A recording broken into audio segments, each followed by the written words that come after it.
क्या आपको लगता है कि वास्तविकता में भूत प्रेत जैसी चीज़ें होती है? बहुत सारे किस्से और कहानियाँ ऐसी है जिनको सुनने के बावजूद काफ़ी बार लगता है कि भूत प्रेत जैसी चीज़ें हकीकत है, होती है। जी हाँ, बिल्कुल पैरानॉर्मल एक्टिविटीज़ की कई साक्ष्य और कई प्रमाण हैं जिनको सुनने के बाद कोई भी नहीं नकार सकता कि भूत प्रेत नहीं होते। लेकिन विडंबना है कि फिर भी साइंस या फिर कानून इन सब में भूत प्रेत जैसी कोई चीज़ों का लेकिन विडंबना है कि फिर भी साइंस और कानून में इन सब चीज़ों की कोई जगह नहीं है, जबकि बहुत सारे किस्से और कहानियाँ ऐसी है जिनके बारे में कई प्रमाण और कई साक्ष्य हैं, लेकिन फिर भी नज़रअंदाज है कि भूत प्रेत जैसी चीज़ें नहीं होती है। ऐसा ही एक किस्सा आज आप सबके बीच में है, जिसको सुनने के बावजूद जो लोग ये मानते हैं कि भूत प्रेत नहीं होते, शायद वो भी मानने लगेंगे कि भूत प्रेत होते हैं, भूत प्रेतों का भी अस्तित्व है, बुरा साया होता है, पैरानॉर्मल एक्टिविटीज़ होती है। तो अब आते हैं आज की कहानी पर, और कहानी है अपने राजस्थान के भरतपुर से। तो शुरू करते हैं शुरू से लास्ट तक। तो welcome to the PKT crime story. आप देख रहे हैं पीकेटी क्राइम स्टोरी और मेरा नाम है पीके कांदल। अगर चैनल पर नए हो तो इस चैनल को याद से सब्सक्राइब करें ऐसी ही और कहानी सुनने के लिए। कहानी शुरू करूं उससे पहले मैं आपको बताऊं कि गोपनीयता बनाए रखने के लिए करेक्टर का नाम बदल दिया गया है, और मेन जो करेक्टर है उसका नाम मैंने कमल रख दिया है कुछ एक रीज़न की वजह से। तो कहानी है अपने राजस्थान की भरतपुर से, और ये कहानी है कोविड काल से, जब अपने देश में पहला लॉकडाउन लगा। मेरे हिसाब से 23 मार्च 2020 को, 23 मार्च 2020 को पहला लॉकडाउन लगा, और इस लॉकडाउन के बाद ही बहुत सारी ऑफिसें, कल कारखाने बंद हो गए, आमजन की रोज़मर्रा रुक गई। लेकिन बहुत सारी तो फैक्ट्रियाँ ऐसी थी, क्योंकि फैक्ट्रियों में ज़्यादातर मैन्युफैक्चरिंग का काम होता था, तो मैन्युफैक्चरिंग तो पॉसिबल नहीं थी, वर्क फ्रॉम होम। लेकिन बहुत सारी ऑफिस ऐसी थी जहाँ से वर्क फ्रॉम होम भी पॉसिबल था। और इस कोविड में लॉकडाउन ने हमें सिखाया कि कैसे ऑफिसों का काम घर पर रहकर भी पॉसिबल है, कैसे एक दूसरे के पास जाने से लोग डरते थे। कोविड की कई वेव आई और फिर वैक्सीनेशन चला, लेकिन इसमें ही बहुत सारी ज़िंदगी में तब्दीली आई। कईयों के घर बदल गए, कईयों के अपने इस कोविड ने छीन लिए। लॉकडाउन में बहुत सारी प्रॉब्लम आई, और वैसे जो आम तौर पर ऑफिसों में रहते थे उनको घर फैमिली के साथ टाइम स्पेंड करने का मौका मिला, मोबाइल से दूर रहने का मौका मिला, नशे पत्ते से दूर रहने का मौका मिला। तो लोगों में काफ़ी ज़्यादा परिवर्तन आया। इसी परिवर्तन के बीच बहुत सारी फैक्ट्रियाँ थी जहाँ पर कुछ भामाशाह सामने आए और कहा कि अगर आप लोग काम भी नहीं करोगे तब भी आपको हम पगार देते रहेंगे। और इन्हीं में से एक थे अपने भरतपुर की फैक्ट्री से, जिनके मालिक थे, जहाँ पे कमल काम करता था। उनके मालिक ने भी कहा कि आप घर जाइए, आपको पगार मिलती रहेगी। अब 2-3 महीने बीते, पगार देते रहे, लेकिन अब इतने ज़्यादा मज़दूर, अब लॉकडाउन रुकने का नाम ही नहीं है, तो फिर कितने दिन तक पगार दे। फैक्ट्रियों की भी हाथ खड़ी हो गई, तो अब पगार देना भी बंद हो गई, और पगार नहीं दे पाई, सैलरी, वेतन। और लॉकडाउन और लंबा चला, 4-5-6 महीना बीतते गए। कभी थोड़ा सा हटा, फिर वापस लगा, वेव पे वेव आती रही, सरकार और ज़्यादा स्ट्रिक्टता बरतती रही, मास्क वगैरह सारा दौर आया। इसी बीच धीरे धीरे कोविड का फिर प्रकोप कम हुआ तो फिर वापस फैक्ट्रियाँ खुलने लगी, कल कारखाने, ऑफिसें, लोग वापस अपने रोज़मर्रा पे जाने लगे, काम काज करने लगे, और लोगों की ज़िंदगी में अब वापस खुशहाली आने लगी। क्योंकि कोविड में लोगों ने गरीबी का वो साइड देखा जो शायद कभी नहीं देखा उन्होंने। तो इसी बीच कमल भी इस फैक्ट्री में काम करता था भरतपुर की, और काफ़ी दिन घर पे रहा लॉकडाउन में। सैलरी मिली 2-3 महीने, फिर बंद हो गई। अब ये फैक्ट्री भी वापस खुली, और खुली तो फिर कमल भी वापस लौटा और अपने काम लग गया, सब खुश। कमल का जो नेचर था वो बहुत ही खुश मिजाज था। कमल सबके साथ हंसता बोलता, एक अलग सा चेहरा था उसका। हर किसी के साथ उसकी बॉन्डिंग अच्छी थी फैक्ट्री में, यहाँ तक कि मैनेजर के साथ भी अच्छी बॉन्डिंग थी। हर किसी को हंसाता, हर किसी से बात करता। सब लोग कमल को पसंद करते थे, उसका नेचर ऐसा था। कुछ एक लोग होते हैं जिनकी सब लोगों के साथ अच्छी उठ बैठ होती है, उसी में से एक कमल था। कमल सबसे मिला, लेकिन इस बार कमल में अजीब सी चेंजिंग थी। अब वो पहले जितना खुश नहीं था, पहले जितना मिलनसार नहीं था। लोगों ने बहुत सारे साल बाद कमल में इतना बड़ा चेंजिंग देखी थी, लेकिन फिर कुछ लोगों ने ये समझा कि यार कोविड है, पता नहीं 2-3 महीने पगार भी नहीं मिली लास्ट महीने, तो हो सकता है कोई घर की फाइनेंशियली कंडीशन हो, कुछ टेंशन हो।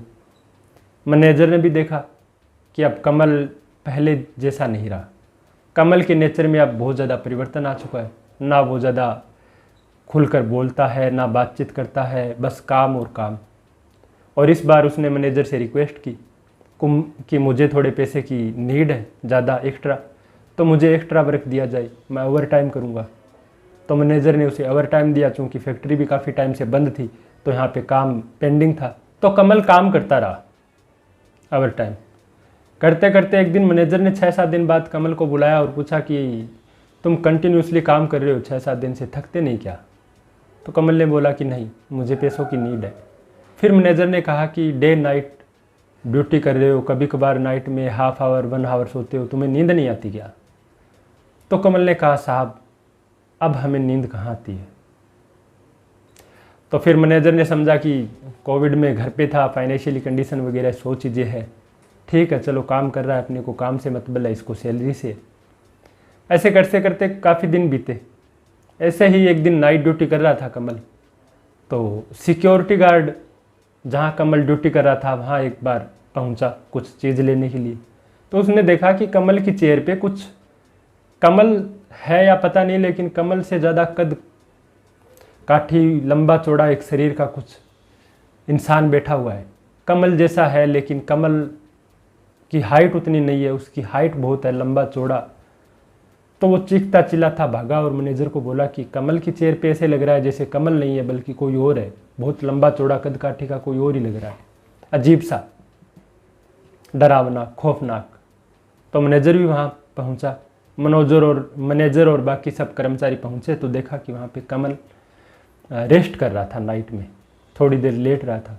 मैनेजर ने फिर सिक्योरिटी गार्ड को डांटा कि ये सब क्या है, अफवाह फैला रहे हो तुम। तो फिर सिक्योरिटी गार्ड ने देखा कि हो सकता है भ्रम हो सकता है। फिर सिक्योरिटी गार्ड वापस अपनी ड्यूटी करने लगा। ऐसे ही कुछ दिन, हफ्ते, 10 दिन, 15 दिन, 20 दिन बीतते बीतते 1 महीना कब हो गया पता ही नहीं लगा। और कमल कंटिन्यूसली डे नाइट अपनी ड्यूटी करता रहा।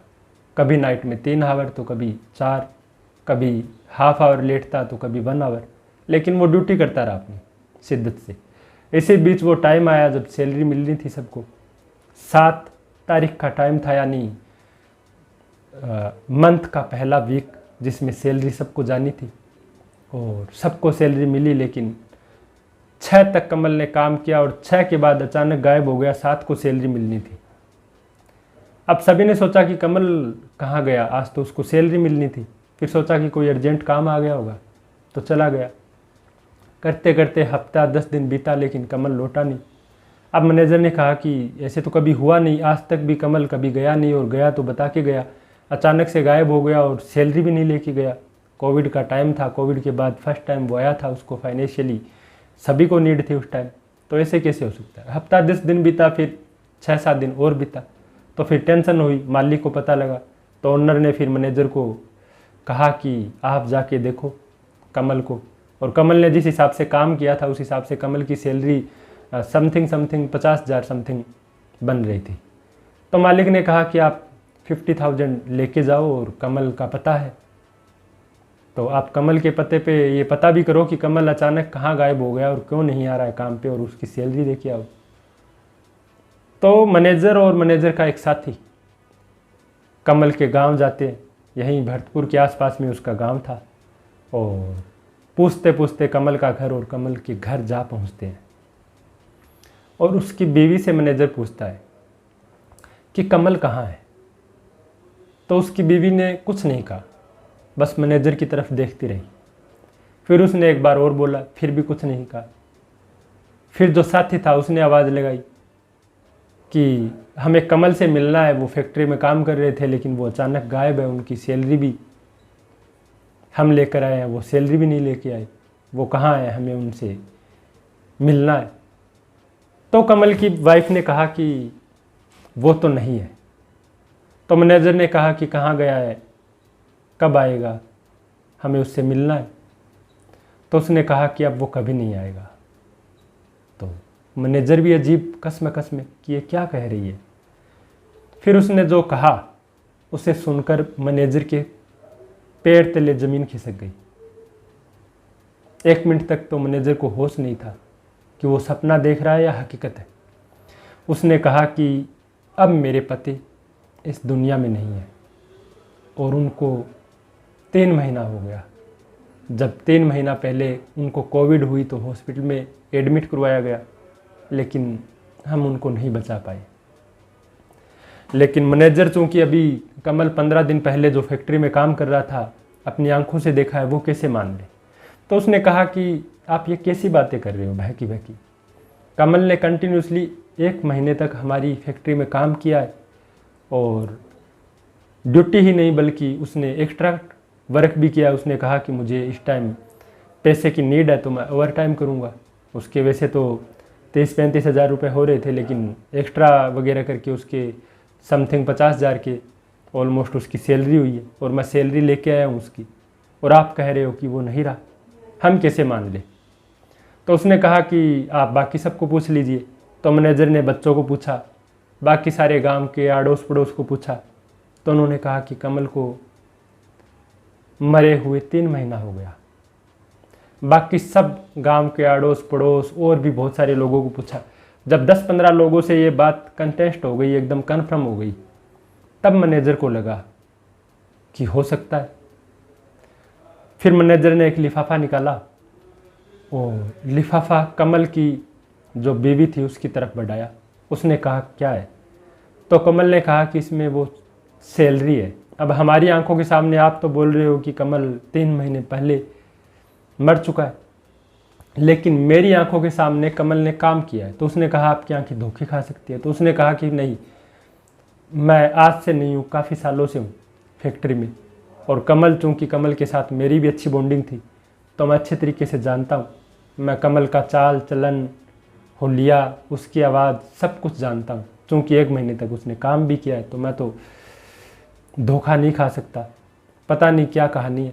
अब मेरे ओनर ने बोला है कि सैलरी दे के आनी है, और चूँकि मेरे आंखों के सामने कमल ने काम किया है तो ये उसकी मेहनत है, और उसकी मेहनत है। अब कमल नहीं है तो उसका क्रेडिट आपको जाता है, ये लाइबिलिटीज़ आपकी है तो मैं आपको दे रहा हूँ।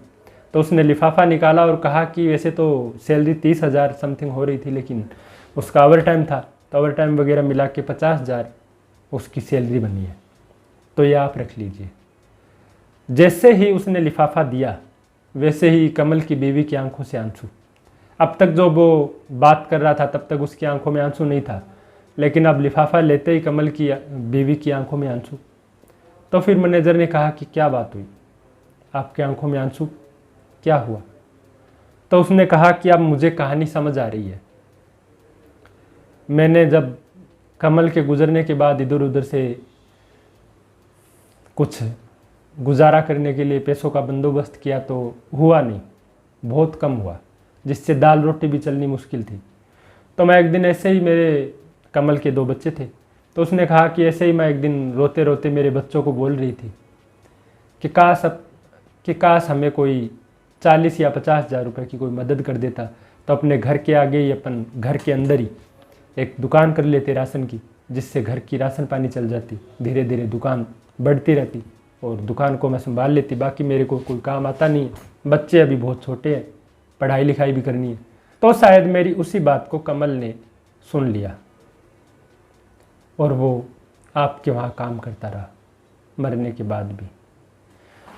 बाकी सब मैनेजर वगैरह, मैनेजर का जो साथ में आया था वो सब हक्का बक्का। फैक्ट्री में जाके सबको बात बताई, कोई मानने को तैयार नहीं। कि ये कैसे पॉसिबल हो सकता है। फिर फैक्ट्री के जो मालिक थे वो भी गांव आए, उन्होंने भी तफ्तीश की, बाकायदा डॉक्टरों से, बाकी उसके गांव से, बड़े बुजुर्गों से, हर एक लोगों से तफ्तीश की, तब तक की जब तक उसे यकीन नहीं हुआ। और बाकी उसके कमल के जो साथ में काम कर रहे थे वो भी आए, उन्होंने भी तफ्तीश की कि ये कैसे हो सकता है। कमल हमारे साथ में काम कर रहा था, चूँकि उन्होंने देखा था बाकायदा कमल डे नाइट ड्यूटी कर रहा था। सब लोगों को जब पुष्टि हुई कि कमल सच में 3 महीने पहले चला गया इस दुनिया को छोड़ के, तब ये कहानी बनी कि उसकी घर की फाइनेंशियली कंडीशन सही नहीं थी और वो एक भूत बन के इस फैक्ट्री में काम करने आया था कि काम करके जो उनके घर वालों को ज़रूरत थी उतना कमाया और फिर गायब। तो ये कहानी है अपने राजस्थान के भरतपुर की भूतिया कहानी। एक भूत जो 1 महीने तक अपनी फैमिली के लिए मरकर भी कमाता रहा। तो आपको क्या लगता है इस कहानी पर? अपनी राय देना तो भूले ही ना। बाकी मिलते हैं नेक्स्ट वीडियो में, तब तक के लिए मुझे दीजिए इजाज़त। मिलें किसी नई कहानी, नए किस्से के साथ। चैनल पर अगर नए हो तो इस चैनल को याद से सब्सक्राइब करके ज़रूर जाए, वीडियो को लाइक करें और कमेंट में अपनी राय दें। मिलते हैं नेक्स्ट वीडियो में। धन्यवाद।